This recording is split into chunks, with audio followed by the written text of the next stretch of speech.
guys, you're welcome back to my YouTube channel. If you're stopping by for the very first time, you're highly welcome into Nessa's Fantasy. I talk about Bahrain, everything you need to know about Bahrain. In today's video, we'll be talking about how to get a house in Bahrain. But before telling you everything and going into details, please subscribe to my YouTube channel if you haven't subscribed. Turn on your post notifications so you're going to be receiving notification each and every time I upload a new video. And please refer me to a friend so that they can also subscribe to my channel. Yeah, and if you've been watching my videos so far, thank you so much. I really appreciate your effort you put on my channel. I am so grateful. In today's video, like I said, we're talking about getting a house in Bahrain. Getting a house in Bahrain, it's not really difficult, and for me, I think getting a house in Bahrain is more cheaper than staying in the Middle East, no, in the UAE, because in the UAE it's very expensive to get a house, regardless of where you're staying. I don't know why, but yeah, it's so cheap. Like if you want to talk about standard of living in terms of housing, Bahrain is 100 because let's say for example a house in the UAE that's, let's say for example, let's say bed space, right? You want to in a bed space, mostly let's say in the towns of Dubai, let's say on the bunk beds, it's so expensive. It's 600 dirhams. It's equivalent to 60 BD, which if you take that 60 BD, you're going to get like a partition where you can, get yourself a single partition where you can be alone. Now, one of the ways you can get a house in Bahrain is through house to house searching. Let's say if you're moving around in the area where you are looking for a job, most of the times the people who have houses and they want to give out for rentage or they want to sell, they always put like a number, and sometimes they give a description of how they are going to do. Like I'll show you, don't worry.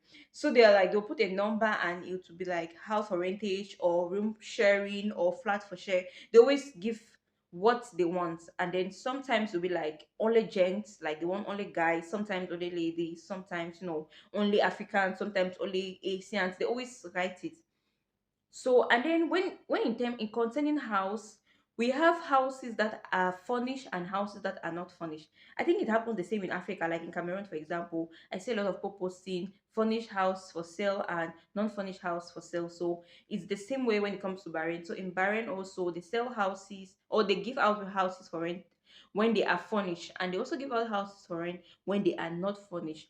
So one of the best way, or one of the advice I'm going to tell you is, if you're looking for a house, look for a house which is not furnished.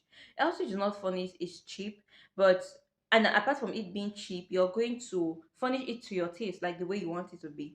But the house is already furnished, you don't have a choice. You're just going to, maintain maybe the cleanliness of the area. You're just going to be settled with what you have. But if you get a house that you have to furnish, you can buy the chair of your choice, the bed of your choice. You're going to buy everything at your choice. But if you're renting a house, you should have money.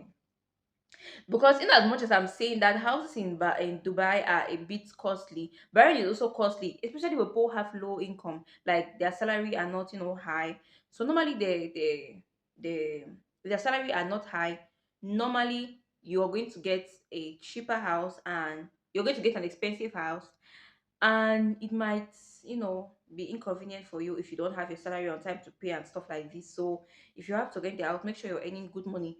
If you're already renting a bed space, it's okay. Like people who stay, or people who work in companies that don't provide them with the accommodation, most of the times they choose to stay in accommodation, or they do the pairing, like you choose to stay with another lady to pair.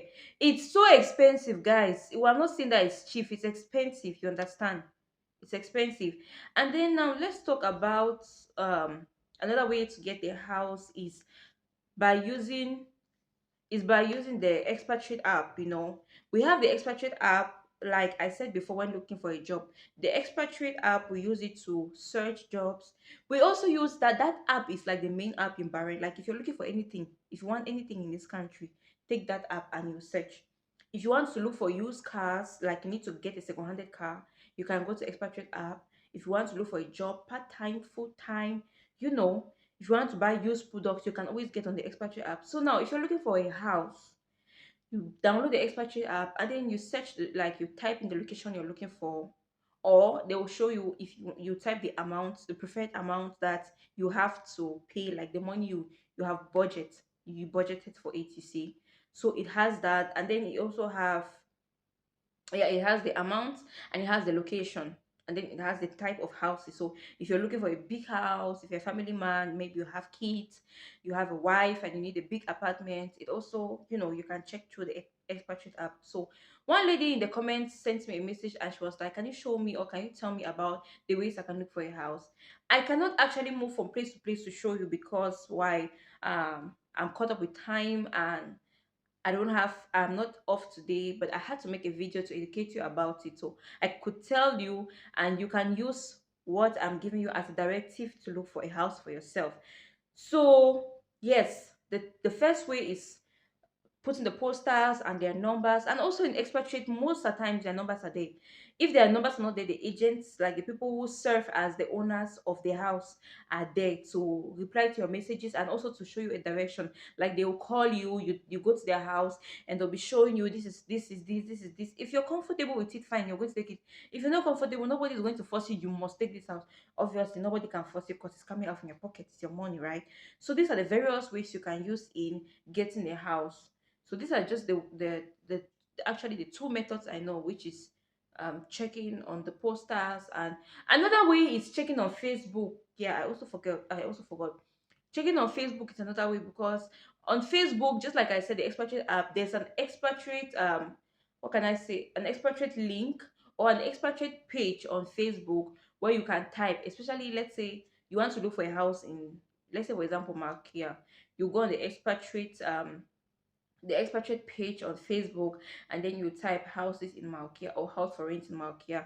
So that's also the third method. I almost forgot about it. That's also the third method you can use in checking your house. You have Facebook, you have writings on the walls or posters on the papers, and then you have the expatriate. So these are the various ways you can use in looking for a house. So I hope this is educative for you, and I hope you understand.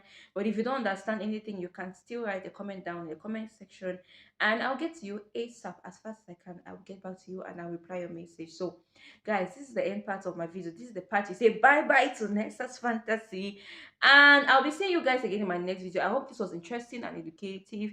Please don't go without liking my video, sharing, subscribing, and giving me a thumbs up. Every follower matters in my channel. So I'll be see you guys again in my next video. Bye bye.